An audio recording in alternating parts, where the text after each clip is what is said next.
Good morning to all of you. Here we are again, trying today to finish Kant's text from the Critique of Judgment on the judgment then of taste, the aesthetical judgment, the judgment of the beautiful.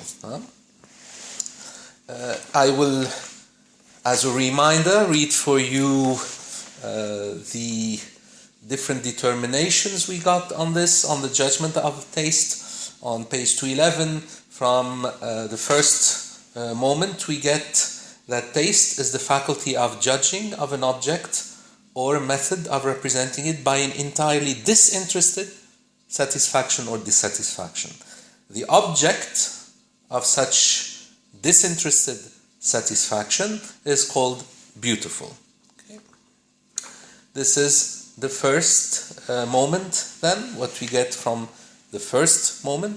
The second moment tells us that on page 213, the beautiful is that which pleases universally, even though the judgment is subjective, right? The beautiful is that which pleases universally without requiring a concept. So there is no good involved, nothing moral. We skip in fact, the third moment, and we go to the fourth moment today, and with it we will end this study. So the fourth moment of the judgment of taste according to the modality of the satisfaction in the object. What the modality in the judgment of taste is, what kind of mode are we in when we are making a judgment of taste. Kant tells us, I can say of every representation that it is at least possible. By the way, possibility is a modality. You have possibility, you have reality. Okay. So, I can say of every representation that it is at least, if I represent something, at least possible that as a cognition, so it would be in the modality of the possible, as a cognition, as something I know, it should be bound up with a pleasure.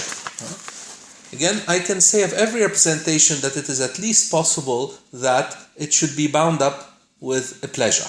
Alright, so it is possible that my present representation would be connected with a certain pleasure, modality of possibility. Of a representation that I call pleasant, if you remember the pleasant, I say that it actually, so another modality of actuality, reality, in other words, it's real. That it actually excites pleasure in me. Okay. So, I repeat, any kind of representation has the modality, is within the modality of possibility to be something that brings pleasure to me. So it's possible, of course, not real yet. But what is pleasant, really, I have pleasure with it.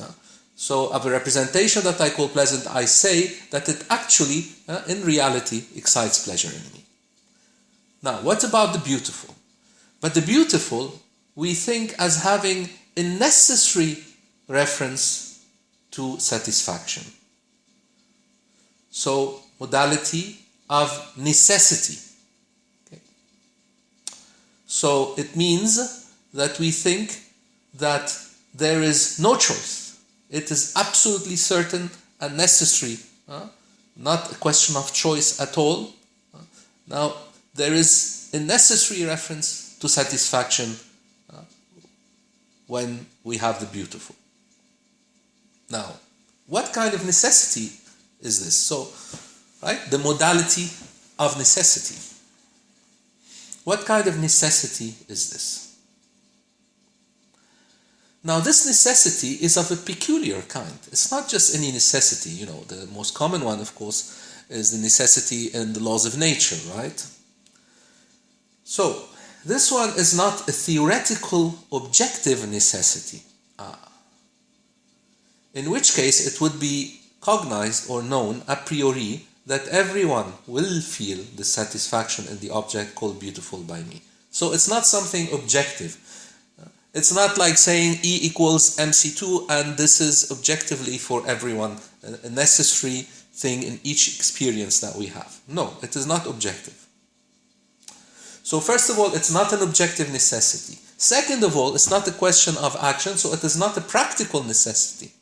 Why? Because in which case, by concepts of a pure rational will serving as a rule for freely acting beings, the satisfaction is the necessary result of an objective law and only indicates that we absolutely, without any further design, ought to act in a certain way.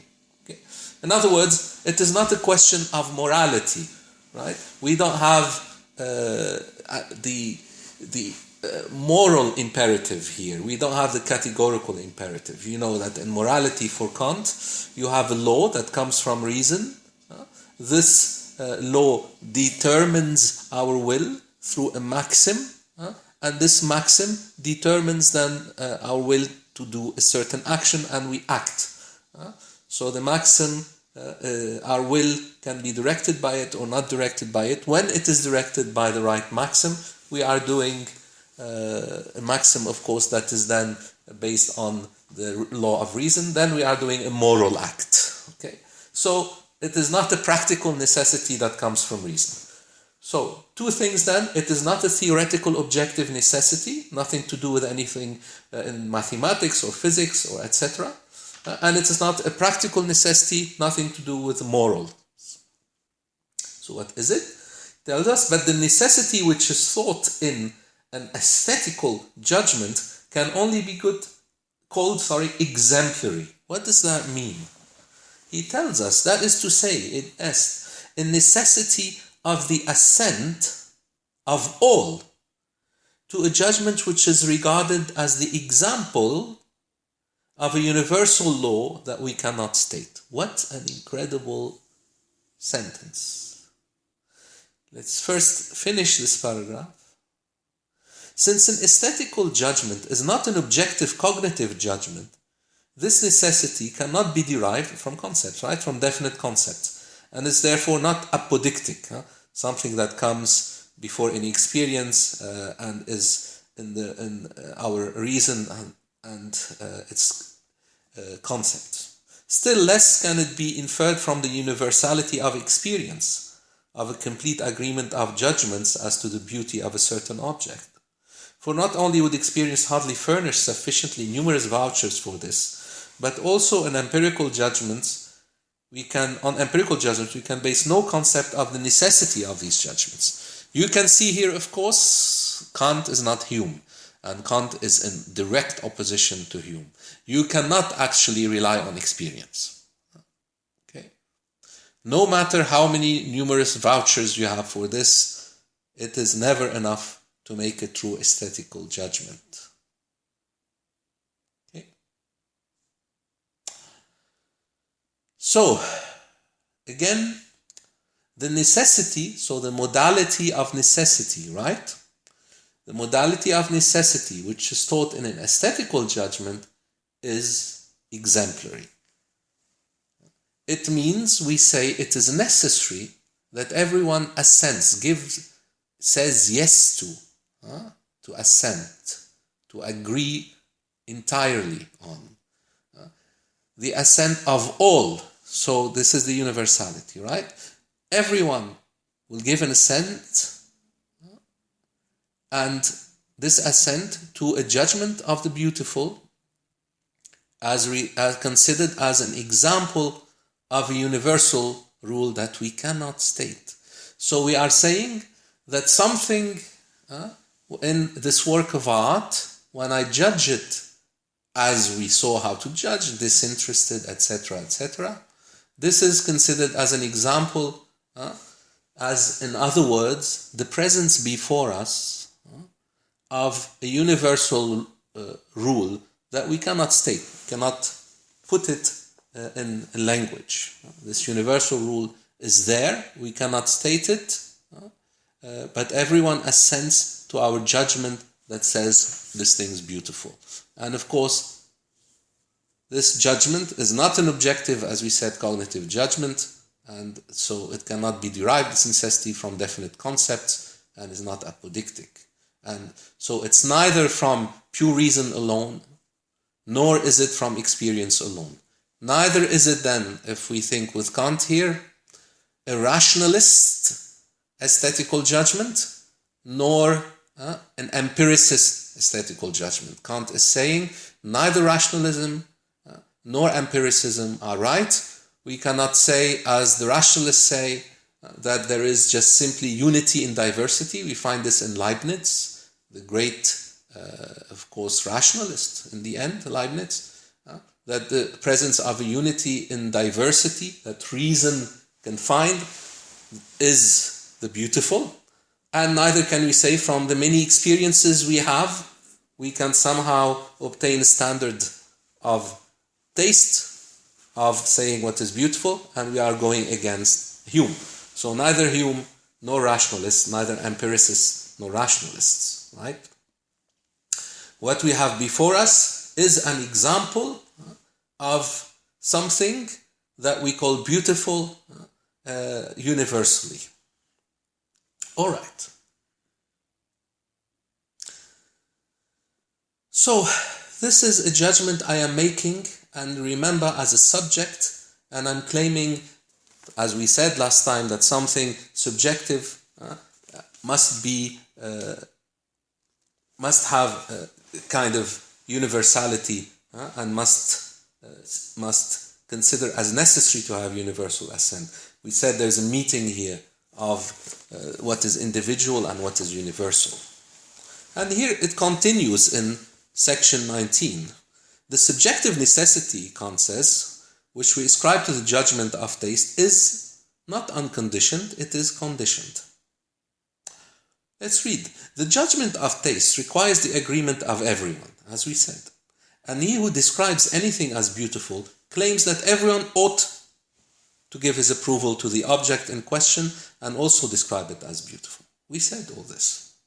The ought, he really should, the ought is in the aesthetical judgment, is therefore pronounced in accordance with all the data which are required for judging, and yet is only conditioned. We ask for the agreement of everyone else because we have for it a ground that is common to all. And we could count on this agreement provided we were always sure that the case was correctly subsumed under the ground as rule of assent. So we are saying that there is some kind of rule, that there is some kind of unsaid rule, a rule that cannot, as we saw earlier, be put in words. And this provides a ground that is common to all. And any time that I meet with an object that I consider in a disinterested way as beautiful, I will say everyone ought to consider it, and so universally everyone should consider it as beautiful. This is conditioned then on the ground, the agreement of everyone is conditioned by a ground that is common to all. And we could count on this agreement of all, provided that we are always sure that the case was correctly subsumed under the ground as rule of assent. Paragraph 20 tells us the condition of necessity which a judgment of taste asserts is the idea of a common sense. If judgment of taste, like cognitive judgments, had a definite objective principle, then the person who lays them down in accordance with this latter principle would claim an unconditioned necessity for his judgment. If they were devoid of all principle, like those of the mere taste of sense, we would not allow them in thought any necessity whatever. Hence, they must have a subjective principle which determines what pleases or displeases only by feeling and not by concepts, but yet with universal validity. But such a principle could only be regarded as a common sense, which is essentially different from common understanding, which people sometimes call common sense, sensus communis. For the latter does not judge by feeling, but always by concepts, the understanding, although ordinarily only as by obscurely represented principles. Hence it is only under the presupposition that there is a common sense by which we do not understand an external sense, but the effect resulting from the free play of our cognitive powers, it is only under this presupposition, I say, that the judgment of taste can be laid down. Okay? One of the more controversial sections in Kant. What is Kant saying here? He says, of course, we cannot have here an objective principle. Then the person who lays down the principles in accordance with that would claim unconditioned necessity for its judgment. And if they were without any principle, the judgments of taste, such as those of the mere taste of sense, in other words, if you eat something and so on, we would not then allow them in thought any necessity whatever, right? So neither do we have an objective principle, nor do we have, like in the case of normal taste, and not taste as we connect it with the beautiful, like you like chocolate, I don't like chocolate, and so on. Then we wouldn't have any necessity whatsoever. But there is a necessity here, and this necessity, which we also saw, which we know is also not, as we saw in paragraph 18, not a practical necessity. So not an objective necessity, not a practical necessity, not an absence of necessity, right? So it is a subjective necessity. Okay? It's a subjective principle that governs it, in other words. So Kant says, hence they must have a subjective principle which determines what pleases or displeases only by feeling and not, as with objective necessity, by concepts. Okay? So it's feeling. I feel this to be beautiful. So it pleases me. I feel it to be beautiful. I feel it to be ugly. It's a feeling. But although this feeling, like all feelings, are individual, although this feeling is individual, it is me, it is I as a subject. So it's subjective, the feeling that says this pleases me or displeases me and is beautiful or not. It has, as we said, a universal validity. I say everyone ought. I feel that everyone ought to say this is true. So what is this principle? Kant says the principle, the subjective principle, is what we can call common sense.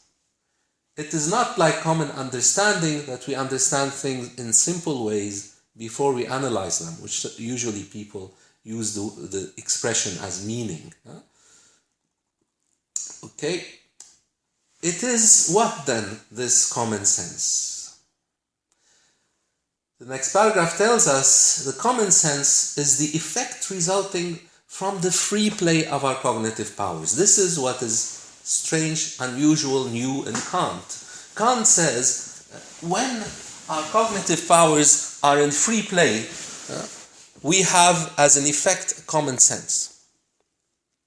That is the very basis of our subjective judgments of beauty, claiming universality. Common sense. So our cognitive powers, it means our powers of knowledge, not as they are following certain concepts, this is what is meant by free play, but in a way thinking without concepts. So there's a free play of our cognitive powers. Our cognitive powers, as you know, involve, of course, space and time, but involve at the higher level, involve any kind of knowledge that we might have, without, in this case, being restricted by concepts. This is why that Kant says there is a free play. There's a free play. The imagination is part of that, because imagination is part of our cognitive powers, right? The imagination, the way we make schemas that connect our senses to our understanding occurs through the work of the imagination. So it is a free play of the imagination, a free play of the understanding with the imagination, and so on and so forth. All our cognitive powers are powers of knowledge, when they are not restricted by the concepts, are at free play. this very free play produces what is called common sense. A very interesting notion in Kant that could be highly developed if we dedicated our whole course, if you like, to this question.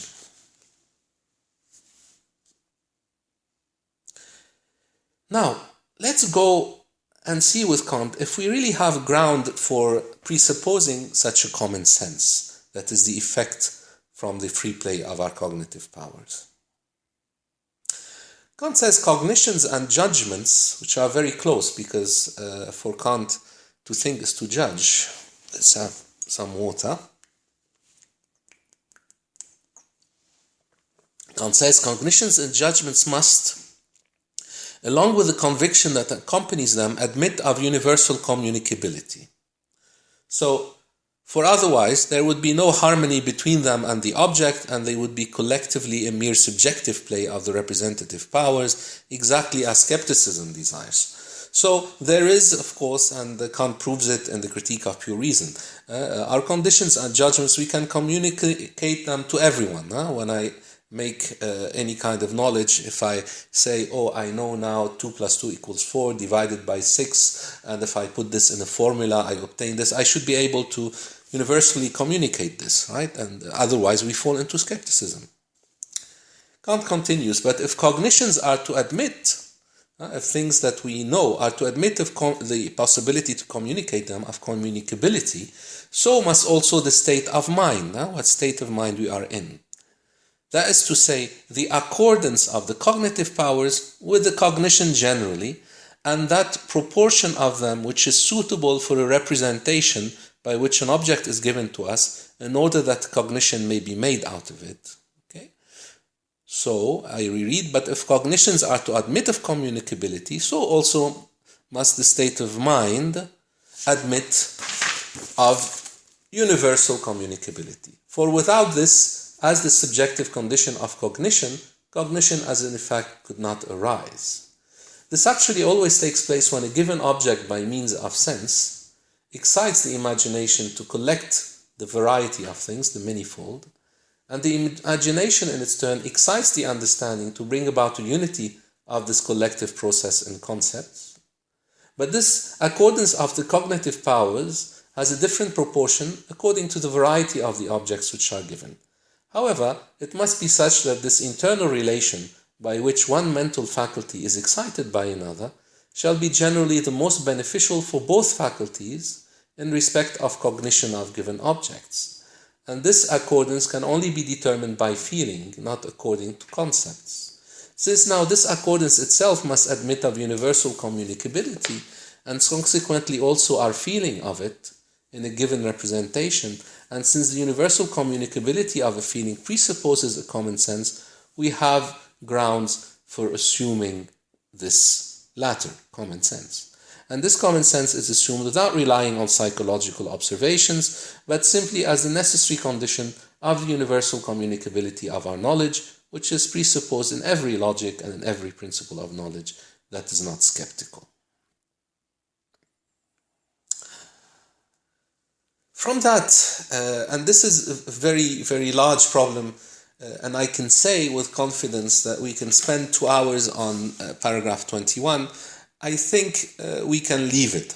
Let's just say with Kant that the very fact that there is a play, like I told you, between the imagination, our understanding, and that comes out here in this paragraph, from this existence of this play, we know that there is a common sense that is produced, so that the state of our mind is also communicable. That the way my imagination, my understanding, and so on are interacting, I can communicate this to others. Okay. And what we can say in the end, by reading the explanation of the beautiful resulting from the fourth moment, should serve to summarize this fourth moment. So read with me at the end. Explanation of the beautiful resulting from the fourth moment. The beautiful is that which we know without concept is cognized, is known as the object of a necessary satisfaction. Okay? So we add, of course, here the modality of necessity, and this necessity, as we saw, is a subjective necessity that, of course, says everyone ought to make the same judgment, so that is also has a universality. I read for you the three moments that we considered. So, the first one together. Taste is the faculty of judging of an object or a method of representing it by an entirely disinterested satisfaction or dissatisfaction. The object of such satisfaction is called beautiful. The second says the beautiful is that which pleases universally without requiring a concept. And here we add necessity at the end. The beautiful is that which, without any concept, is cognized as the object of a necessary satisfaction. Okay? This is Kant's view on the judgment of taste. We end with it, Kant, and with that I give you your final homework. I would like you very simply to answer according to you.